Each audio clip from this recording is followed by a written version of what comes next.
صدر ويسر لي أمري واحلل عقدة من لساني يفقهوا قولي صدق الله مولانا العظيم. صدر جلسہ جو تھے کلیم دلاور صاحب، ان کو کہیں اور جانا تھا، وہ چلے گئے. قائم مقام صدر کے فرائض جو ہیں ہمارے نورانی درگاہی صاحب جو ہے وہ انجام دے رہے ہیں. میں نے آتے آتے تینوں سے بات کی، صدر صاحب سے بھی اور ہمارے صدر صاحب سے بھی اور ہمارے بھائی ڈاکٹر فاروق صاحب سے بھی، لیکن سبھی نے معذرت کی. شاید وہ حالات کو جانتے ہیں کہ ابھی کوئی کچھ سننے کے موڈ میں نہیں. مجھ کو یاد آ رہا ہے کہ آیا ابروز و جلدہ وہ دن ہے یاد کس کو؟ اے ابروز و جلدہ وہ دن ہے یاد کس کو؟ اترا تیرے کنارے جب کارواں ہمارا. بڑا عجیب ملک ہے. بچوں آپ لوگ دیکھیں گے ہر ملک کی اپنی اپنی الگ الگ خاصیت ہے. کہیں ایک فرقے کے، کہیں ایک مذہب کے، کہیں ایک ذات کے لوگ جو ہے اپنے اپنے ملک میں رہتے ہیں. پورا یکرنگی وہ ایک ملک ہوتا ہے.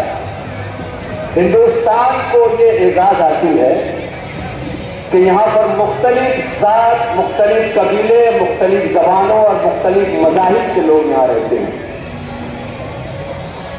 اور یہ جو کثرت میں وحدت کا تصور ہے وہ صرف ہندوستان میں ملتا ہے. آپ لوگوں نے دیکھا غلامی کے دور میں آنکھ کھولنے والا اس مجلس میں ایک ہی شخص ہے اور وہ ہے ہماری صدر. ہم لوگ سب تو آزادی کی فضا میں ہم لوگوں نے آنکھیں کھولی ہیں، لیکن ہمارے صدر صاحب جو ہے وہ چاہے چھوٹے رہے ہوں لیکن انہوں نے وہ اندھیرا دور جو ہے وہ دیکھا ہے. اور بچوں آپ لوگوں کو بتاؤں کہ جب غم اور تکلیف اور دکھ کسی کو ہوتا ہے نا اس کو ہی خوشی کا احساس ہوتا ہے. جو ہمیشہ خوشی میں رہے تو خوشیاں ختم ہو جاتی ہیں. کبھی دکھ ہے، کبھی پریشانی ہے، کبھی غم ہے. تو جب یہ سب ہوتا ہے اور اس کے بعد اس کو خوشی ملتی ہے تو وہ خوشی جو ہے وہ دوبارہ ہو جاتی ہے. اگر آپ کے زندگی میں صرف صبح ہی صبح ہو تو صبح کی اہمیت ختم ہو جاتی ہے. لیکن جب رات آتی ہے تو اللہ نے بھی یہ نظام ایسے ہی بنایا ہے. ذکرین ہے اور ذکرین اس لیے ہے کہ جس وقت رات آئے گی تو آپ کو صبح کا احساس ہوگا. اور وہ کالی راتیں ہمارے بزرگوں نے، ہمارے رشی منیوں نے، ہمارے تمام ذات کے لوگوں نے کم و بیش اپنے اپنے حساب سے انگریزوں کے خلاف بہت بھرپور لڑائی لڑی ہے. اصل میں ہم لوگ صرف وہ تقریر کرتے ہیں. ہم لوگوں نے قربانیاں صرف پڑھی ہے کتابوں میں، سنا ہے مقررین سے، لیکن کہتے ہیں کہ جس کے اوپر پڑتی ہے وہ صحیح اس کی اہمیت کو یا اس کی تکلیف کو جانتا ہے. کسی ایک شخص کے پیٹ میں درد ہے تو لوگ اس کے ساتھ ہمدردی کریں گے. یہ کھا لے، وہ پی لے، یہ گولی لے لے، وہ انجیکشن لے لے وغیرہ وغیرہ. آپ کے اس کو بہت تکلیف ہے یار، ہم کو احساس ہے. لیکن جس کو درد ہے، جو احساس اس کو ہے، وہ تیمارداری کرنے والوں کو وہ احساس ہو ہی نہیں سکتا. تو ہم لوگ جو آج آزادی کی فضا میں سانس لے رہے ہیں نا، تو اس کا سب سے بڑا جو چہرہ ہے وہ ہمارے ان بزرگوں کو، ہمارے ان پوروجوں کو جاتا ہے جنہوں نے کم و بیش یہاں پر کم از کم 1857 سے 1947 تک 90 ایئرز جو ہیں بہت زیادہ قربانی سنتے سنتے ہم لوگ شاید اس کی اہمیت کھو دیے ہیں. لیکن جو بات بار بار دہرائی جاتی ہے نا، اس کا مطلب یہ ہوتا ہے کہ وہ بہت اہم ہوتی ہے. اب دیکھیے ہمارے بھی تہوار آتے ہیں. رمضان مہینہ ہر سال آتا ہے، وہی باتیں ہوتی ہیں، علماء وہی اس کی افادیت بیان کرتے ہیں. ہم لوگ سنتے ہیں تو ہم لوگ کو لگتا ہے کہ بیان پچھلے سال بھی یہی بات ہوئی تھی.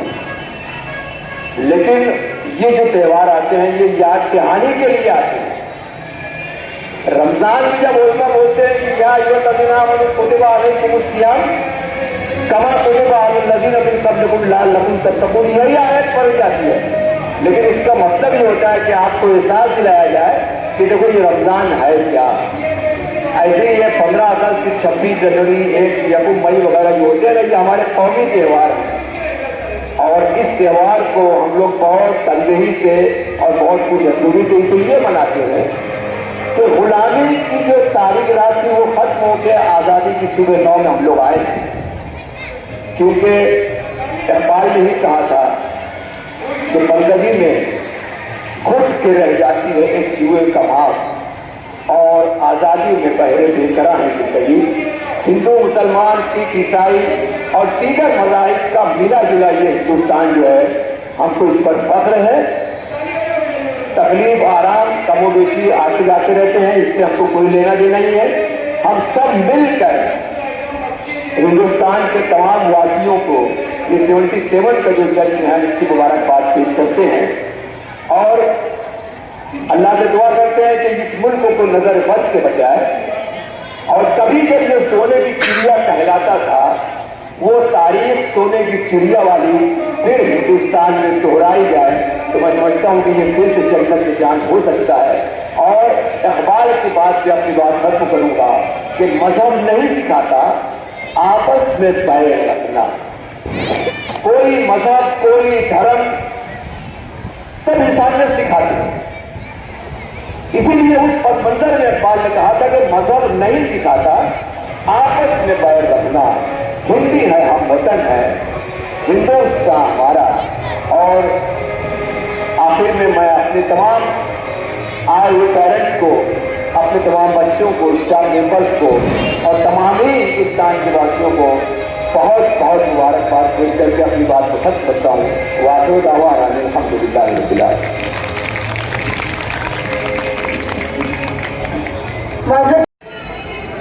جو بند بھی وہ سبتیں گزار چکے ہیں اور جو مالک غلام ہے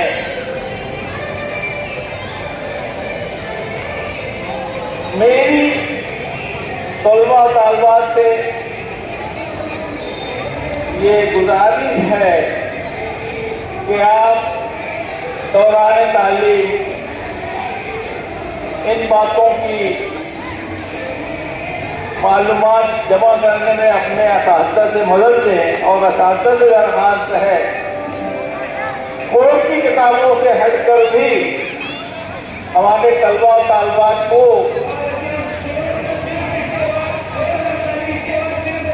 آزادی کیا ہے, کیسے حاصل ہوئی ہے, کیا مطلب ہے اس کا. ابھی ابھی ہمارے پیٹرو مقرر نے کہا کہ حالات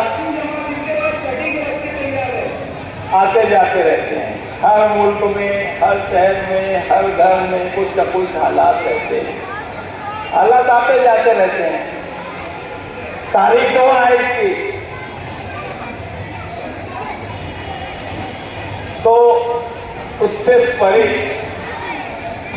آپ اور ہم ملک کے ایک ذمہ دار شہری کی حیثیت سے وطن کی محبت کے تئیں جو ہمارا فرض ہے وہ ادا کریں.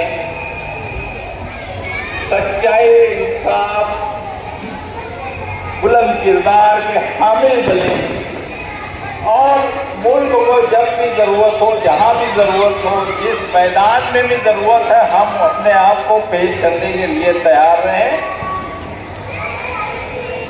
ہمارے طلبہ جو ہے تعلیم سے فراغت کے بعد اگر میری باتیں یاد رہیں گی تو اس ذہن میں اس معاملے میں ہم مزید معلومات لائبریری کتابوں سے گوگل پر حاصل کر کے اس بات پر آپ کو فخر حاصل ہوگا کہ آپ ہندوستان جیسے سب سے بڑی جمہوریت والے ملک کے شہری ہیں. لہذا آپ کی کیا ذمہ داریاں بنتی ہیں اس کا ادراک آپ کو چاہیے اور اس روشنی میں آپ جس فیلڈ میں بھی جائیں کس میدان میں بھی جائیں اس احساس کو لے کر جائیں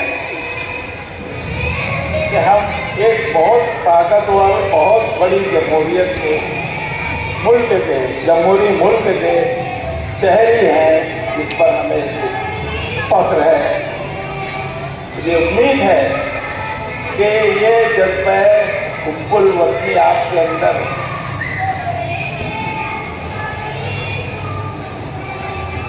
قائم رہے گا اور آج ہم ہمارے تمام مجاہدین آزادی کو خراج عقیدت پیش کرتے ہوئے یہاں سے رخصت ہوں گے.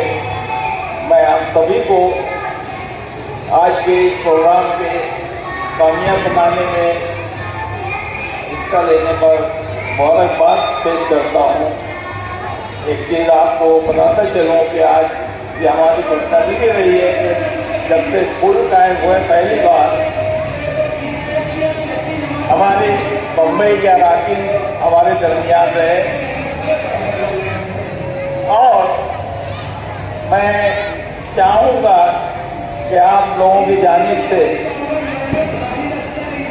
ان کو ایک امید ایک بھروسہ ملے کہ آنے والے دنوں میں ایم ایس سی جو ہے ان کے جو تصور میں ہے اس سے کہیں زیادہ اعلیٰ سطح پر جا کر ان کو اس بات پر خوشی کا موقع نائل فرمائے. آپ سبھی کو یوم آزادی کی بہت بہت مبارکباد ہو. جشن آزادی کے پروگرام کے اختتام پر میں سب سے پہلے اللہ تعالیٰ کا شکر ادا کرتی ہوں کہ اس کے فضل سے آج کا پروگرام جو ہے وہ کامیابی سے ہمکنار ہوا. ساتھ ہی میں تمام مہمانان کرام کا، اسٹاف و مینجمنٹ اراکین کا، ایم ایس ٹی کے طلبہ و طالبات کا شکریہ ادا کرتی ہوں کہ ان کی شرکت اور تعاون سے ہی آج کا پروگرام جو ہے وہ اس قدر کامیاب ہوا ہے. ایک بار پھر آپ سبھی کا شکریہ.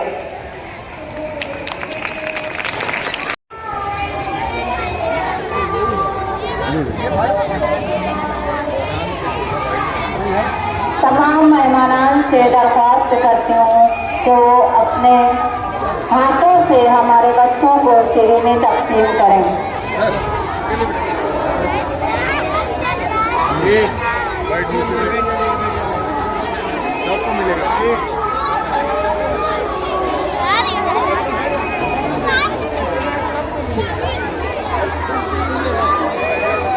باقی بچے اوپر کلاس روم میں چلے جائیں. آپ کو کلاس روم میں جو ہے تو چاکلیٹ دیے جائیں گے. باقی بچے کلاس روم میں چلے جائیں لائن سے. اور جشن آزادی کی مبارکباد ہے.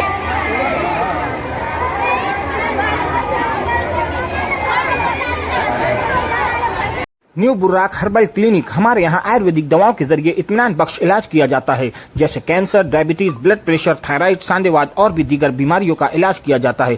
گٹکا، پان، تمباکو، سگریٹ، شراب، گانجا و دیگر نشہ آور چیزوں کے چھٹکارے کا شرطیہ علاج کیا جاتا ہے. ہر 15 دنوں میں 2 دن کے لیے حکیم جی ہمارے شہر مالیگاؤں تشریف لاتے ہیں. نیو براک ہربل کی branches: first branch Hyderabad, second branch Malegaon, third branch Aurang آباد میں ہے. بقیہ جانکاری کے لیے دیے گئے نمبرات پر کال کریں. نیو براک ہربل کلینک، نندی والا road, Shalimar complex, Mayur auto parts کے بالکل پیچھے، مالیگاؤں. ایک بار ضرور تشریف لائیں.